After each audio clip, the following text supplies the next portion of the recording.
बहुत अच्छा जज्बा रखते हैं अपने देश की देशभक्ति को प्रदर्शन करने के लिए। थोड़ा सा आप सभी पीछे हो जाए, वह दब जा रहे हैं, पीछे हो जाए।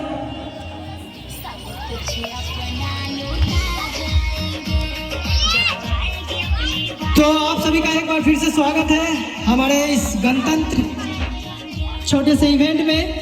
और मैं बहुत ही गर्वान्वित महसूस करता हूं कि ये छोटे छोटे बच्चे बहुत अच्छा बोल पाए। तो मैं भी चंद लाइनें आप सभी से शेयर करना चाहता हूं। जैसे कि हम सभी जानते हैं आज का दिन 15 अगस्त का दिन है और इस दिन को हम लोग गणतंत्र दिवस के रूप में मनाते हैं। इसके पीछे भी कुछ इतिहास है, जैसे आप सभी जानते हैं। जैसे आप हमारे बीच गणमान्य लोग भी पहुंचे हैं, ये सभी जानते हैं। और हमारे कुछ पड़ोसी गण भी हैं, तो आप सभी से ये शेयर करना चाहेंगे। और हमारे बीच में जो बच्चे गण हैं, तो इन सब से भी ये शेयर करना चाहेंगे कि कुछ जानकारी साझा करना चाहेंगे कि आज से पहले आप सभी ठंडे में चल जाए, छाँव में चल जाए, छाँव में खड़े रहे, इधर न रहे, वहीं पे बगल में छाँव में। इतिहास है कि हमारे देश के जो सपूत थे, जैसे कि भगत सिंह, सुखदेव, राजगुरु, चंद्रशेखर आजाद, बटुकेश्वर दत्त, एपीजे अब्दुल कलाम, इन लोगों ने अपने प्राणों की आहुति देकर हमारे देश को आज़ादी दिलाए हैं। इन्होंने अपने सुख दुख को, सभी चीज को भूल गए थे, सिर्फ अपने देश के प्रति अपने प्राणों को निछावर किए हैं। और आज जाके हम लोग इस आज़ाद भारत में सांसें ले रहे हैं। आज हम लोग अपने मन की कर पा रहे हैं, तो इनका योगदान है। तो ऐसे सपूतों को भूलना नहीं चाहिए हमें। ऐसे क्रांतिकारी लोगों को हमें याद करना चाहिए। ऐसे ही त्योहारों के रूप में हम लोग उन्हें याद करते हैं और उन्हें हम लोग सलाम पेश करते हैं। और आप सभी से अनुरोध करेंगे कि ये जो हमें आज़ादी मिली है, ऐसे नहीं मिली है, इनमें बहुतों का खून पसीना शामिल है। तो हमें हमारे देश को जो आज़ादी मिली है, इसे ऐसे ही जाया होने नहीं देंगे, इन्हें बरकरार रखना है।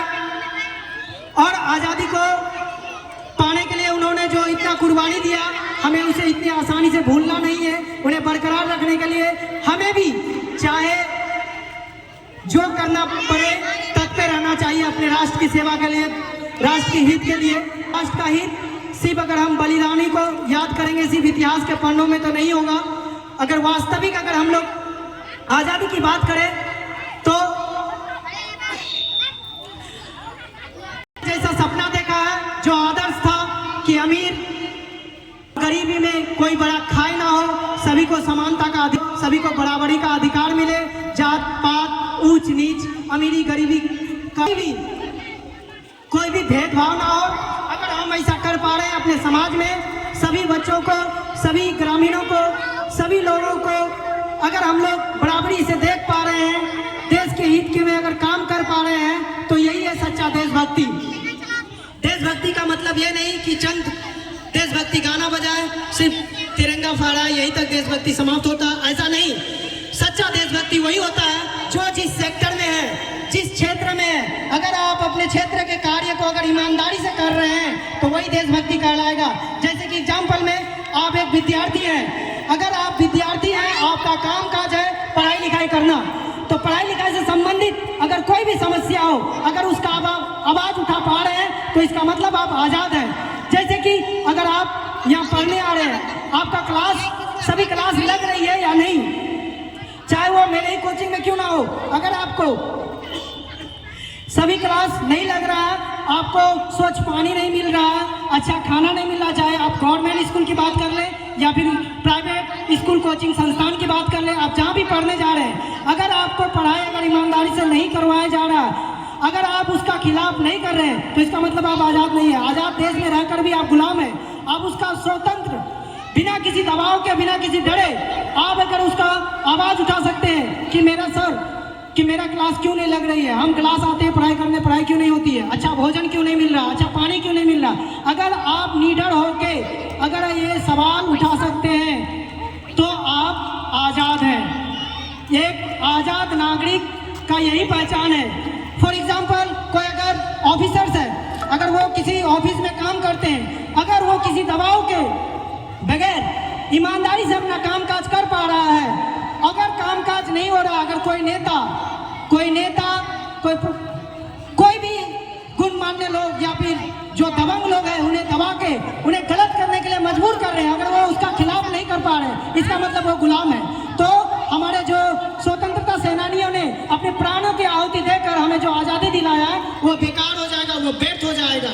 तो आप सभी से यही अनुरोध करेंगे, आप चाहे जिस भी सेक्टर में हो क्यों ना हो, जैसे अगर मजदूर है, अगर वो मजदूरी कर रहे हैं, अगर उस मजदूर से कोई ठेकेदार या कोई उनसे जो पैसा लेते हैं, वसूली करते हैं, उसके कम पेमेंट में काम करवाते हैं, अधिक पेमेंट लेके वो अपने पॉकेट भर रहे हैं और मजदूरों को कम दिया जा रहा पेमेंट, तो वहाँ का अगर आप आवाज नहीं उठा पा रहे, वहाँ उसका विरोध नहीं कर पा रहे, तो फिर ऐसी आज़ादी का कोई मतलब ही नहीं रहेगा।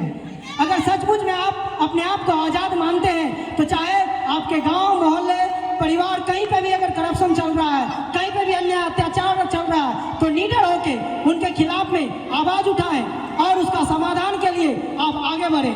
तब सच मायने में आप सही और असली देशभक्त होंगे। इसी चंद बातों के साथ मैं अपना वक्तव्य समाप्त करता हूँ। जय हिंद, जय भारत। चलिए आप सभी लाइन में आ जाएं और पोजीशन